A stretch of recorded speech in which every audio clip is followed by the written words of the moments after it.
इतना देखना पड़ रहा है। अच्छा है मैं अंधा हूँ।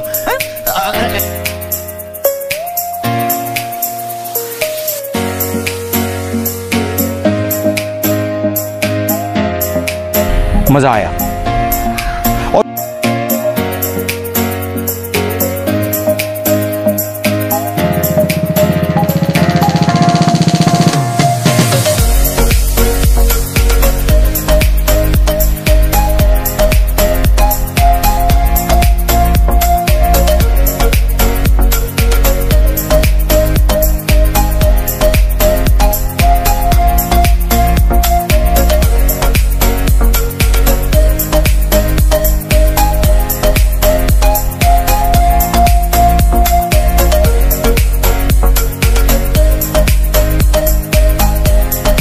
आज का मेरा hair style round face shape वालों के लिए है।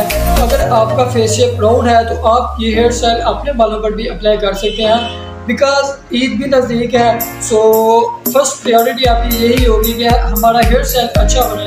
तो आप इस वीडियो को देखकर अपना हेयर स्टाइल भी इस जैसा बनवा सकते हैं। तो अगर आप मेरे चैनल पर न्यू हैं, सबसे पहले मेरे चैनल को सब्सक्राइब करें एंड बेल आइकन के बटन को क्लिक करना ना भूलिएगा, बिकॉज ये वीडियो बहुत इंटरेस्टिंग होगी। सो इसको लास्ट तक जरूर देखिएगा।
करो।